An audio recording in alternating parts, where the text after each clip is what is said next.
السلام علیکم میرے پیارے ناظرین، آج میں آپ کے لیے کربلا کے میدان کا ایک دکھ بھرا واقعہ لے کے آئی ہوں۔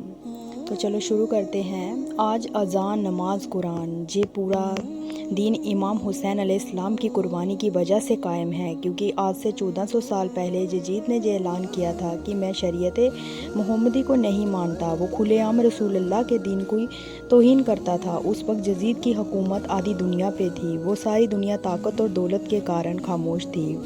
بس اللہ کے رسول کے نواسے امام حسین علیہ السلام سبھی لوگوں کو کہتے تھے اللہ کے سوائے کوئی نہیں ہے اور یزید جھوٹا ہے اور میرا نانا اللہ کا رسول ہے۔ جیسے ہی اس بات کا علم یزید کو ہوتا ہے تو یزید حکم کرتا ہے کہ امام حسین اور اس کے بچوں کو قتل کیا جائے اور ان کی بیٹیوں اور بہنوں کو قید کر کے میرے دربار میں لایا جائے، تاکہ قیامت تک کسی کی ہمت نہ ہو مجھ سے بغاوت کرنے کی۔ پھر 10 محرم کے دن آپ کے پورے خاندان کو 3 دن بھوکا پیاسا رکھ کے شہید کر دیا جاتا ہے۔ جب امام حسین کے تمام ساتھی شہید ہو جاتے ہیں، جہاں تک کہ 6 ماہ کا علی اصغر بھی تیر کھا کر سو جاتا ہے، اور اب آخر بار یزید کی فوج کے سامنے آتے ہیں اور کہتے ہیں، ہے لوگو، میں وہ حسین ہوں جس کو اللہ کے رسول کندھوں پر اٹھایا کرتے تھے، میں وہ حسین ہوں جن کو رسول خدا اپنی زبان چسایا کرتے تھے۔ جب میں مسجد نبوی میں آتا، حضور صلی اللہ علیہ وسلم مجھے اپنی گود میں لے لیتے تھے اور دنیا کو بتاتے تھے کہ یہ حسین جنت کے جوانوں کا سردار ہے۔ ہے لوگوں، میں تم سب کو پہچانتا ہوں۔ تم میں سے بہت سے لوگ ہیں جنہوں نے اس منظر کو خود اپنی آنکھوں سے دیکھا ہے، تو کیوں مجھے قتل کرنا چاہتے ہو؟ میں نے تمہارا کیا بگاڑا ہے؟ میں تو صرف رسول اللہ کی نبوت کی گواہی دے رہا ہوں۔ یزید کے سپاہی کہتے ہیں کہ یزید تیرے باپ سے نفرت کرتا ہے اور ہم تیرے باپ کی دشمنی میں تیرے ساتھ لڑنے آئے ہیں۔ ہمیں پتہ ہے ہم جتنا ہی آل رسول کو تڑپائیں گے، یزید اتنا ہی بڑا انعام ہمیں دے گا۔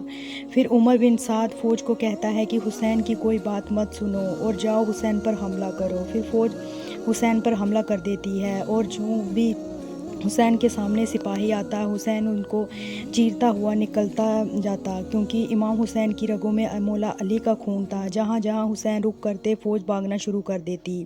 پھر عمر بن سعد نے کہا 700 فوج کا لشکر حسین پر حملہ کرے۔ جب امام حسین ان کو بھی فنا کر دیتے ہیں تو پھر ہزاروں کی فوج کا لشکر امام حسین پر پڑ جاتا ہے۔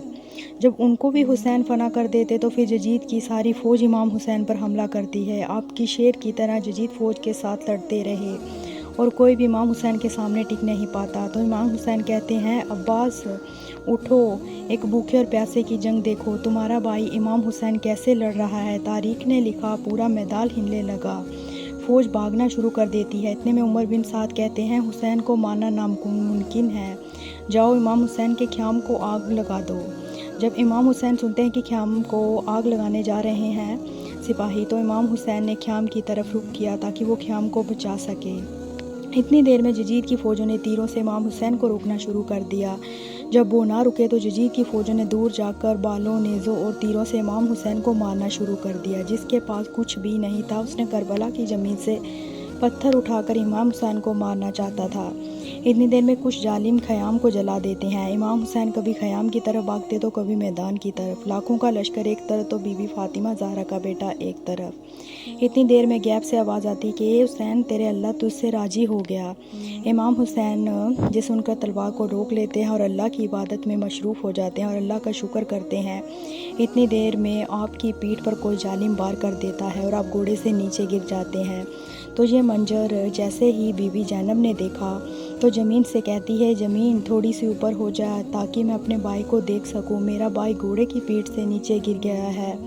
بس جیسے ہی بی بی زینب نے دیکھا میرا بھائی سجدے میں ہے اور شمر امام حسین کے سر کو کاٹ رہا ہے، جیسے امام حسین کا سر نیزے پر بلند ہوتا ہے تو قرآن کی تلاوت کرتا ہے، سارے یزید کے سپاہی خوش ہونا شروع ہو جاتے ہیں کہ کام تمام ہوا، اب یزید ہمیں انعام دے گا۔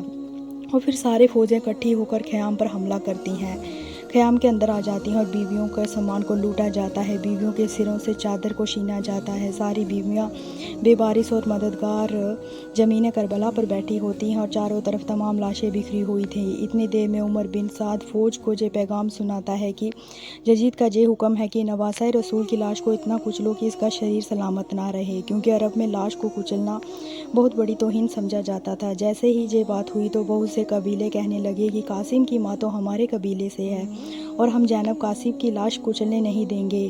کوئی کہتا کہ قبیلے والوں نے اکبر کی ماں ہمارے قبیلے سے ہے۔ اس طرح ساری لاشوں کو ایک ایک کر کے سبھی قبیلے والوں نے اپنا بتا کر ہٹا لیا۔ صرف کربلا کے میدان میں ہمارے رسول کے نواسے کا جسم پڑا رہا اور پوری امت میں سے کسی نے یہ نہ کہا کہ یہ ہمارے رسول کا نواسا ہے۔ بس گھوڑوں کو دائیں سے بائیں اور بائیں سے دائیں دوڑایا گیا اور آپ کے شریر کو پامال کر دیا گیا۔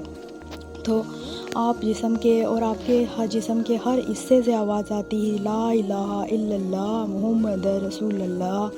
تو ناظرین، یہ تھا کربلا کا دکھ بھرا واقعہ۔ امید کرتی ہوں کہ آپ کو اچھا لگا ہے۔ اگر اچھا لگا ہے تو پلیز لائک، شیئر اور سبسکرائب کر دینا میرے چینل کو۔